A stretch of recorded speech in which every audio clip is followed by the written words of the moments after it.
Can you truly experience a country on just $500? I set out to find the answer in Bangladesh, a place rarely featured on travel itineraries. I wanted to see the real Bangladesh, living on a budget that many locals know well. No luxury, no fancy hotels, just connection and discovery. My budget forced me onto local buses, into street food stalls, and into simple guest houses. That's where the heart of a country lives, in everyday moments, crowded markets, and shared meals. Bangladesh is called the land of rivers, but I quickly learned it's also a land of stories. Every person I met had something to share. Every street corner held a piece of history. My $500 became more than money. It was my ticket into this world. Traveling on a tight budget made me approachable. People saw me as a curious visitor, not a wealthy tourist. They opened up, invited me in, and shared their lives. This is the story of that journey, the beauty, the challenges, and the warmth of Bangladesh. Come with me. Let's explore this vibrant country together. I'll show you what I saw, what I learned, and how far $500 can really go. This isn't just about saving money, it's about seeing a place through a different lens. The richest travel experiences aren't about money, they're about opening your heart. Let's dive into the chaos, color, and kindness of Bangladesh, all for under $500. This journey changed my perspective, and maybe it'll change yours too. Ready? Let's begin. The adventure starts now. Bangladesh awaits. My plane landed in Dhaka, and the adventure began instantly. Stepping out of the airport, I was hit by a wave of humidity, spices, and the city's relentless energy. The noise was everywhere. Car horns, rickshaw bells, street vendors calling out. Dhaka doesn't whisper, it shouts with life. I hailed a CNG, a three-wheeled auto rickshaw, and my driver greeted me with a wide smile. We didn't share a language, but laughter and gestures bridged the gap. Old Dhaka was a sensory overload, bright, peeling buildings, tangled wires, and a chaotic dance of traffic. Every inch of space was alive. The city's smells changed block by block. Fresh bread, pungent spices, the earthy Buriganga River. Not always pleasant, but always real. In Dhaka, I felt included, not isolated. People met my smile with even bigger ones. Children waved and shouted hello. In those first hours, I didn't feel like a tourist. I felt like a guest at a massive, vibrant family gathering. The city welcomed me with open arms.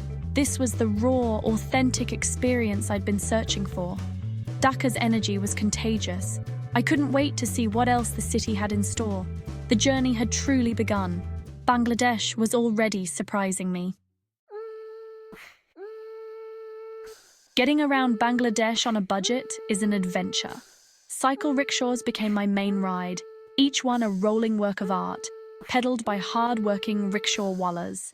Riding through the city, I was part of the street life, not sealed off from it.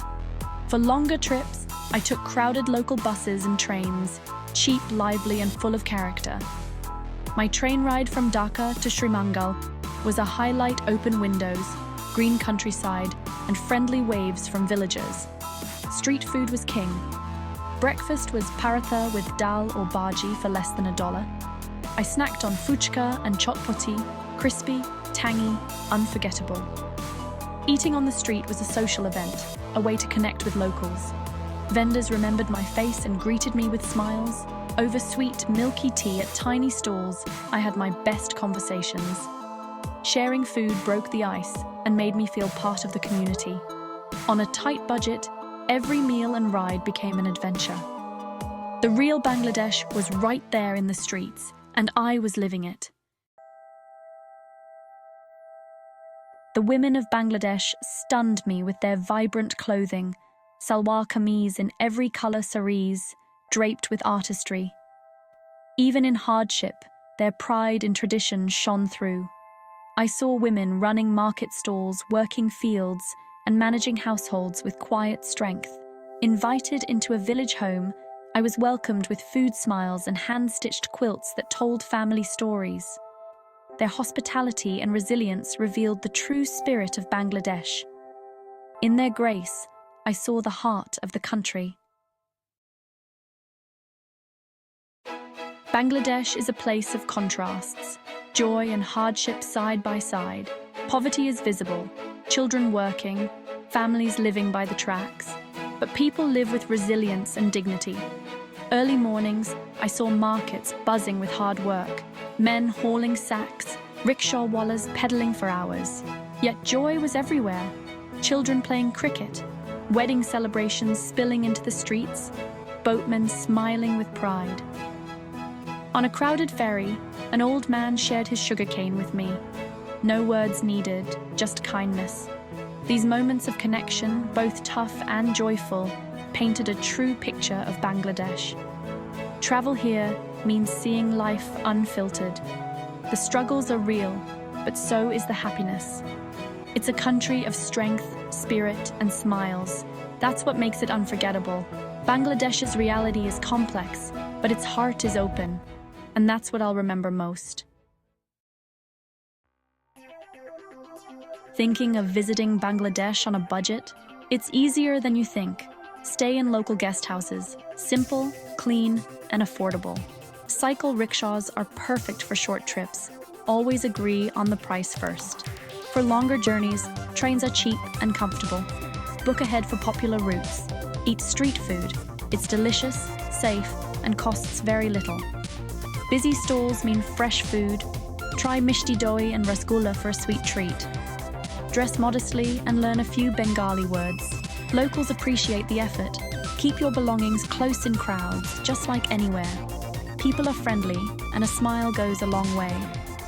Bangladesh is safe for travelers who are open-minded and aware. Embrace the unexpected, and you'll have an amazing adventure. With $500, you can experience the real Bangladesh. All you need is curiosity and respect. As my trip ended, I'd spent just under $500, but the real treasures were the connections I made. I remembered the tea stall owner, the family who shared their meal, the students eager to talk about their dreams. Travel breaks down walls and challenges assumptions. Bangladesh wasn't what I'd seen in headlines. It was a place of resilience, kindness, and deep tradition. A stranger's smile became the most welcoming sight. This journey reminded me that we have more in common than we think. The most valuable experiences aren't bought, they're shared. The human connections I made are what I'll carry forever. I hope this story gives you a glimpse into the heart of Bangladesh. Maybe it'll inspire you to look beyond the headlines and visit for yourself. My journey doesn't end here. There are more stories to tell. Let's keep exploring, connecting, and making the world a little smaller and friendlier. Thank you for joining me on this adventure.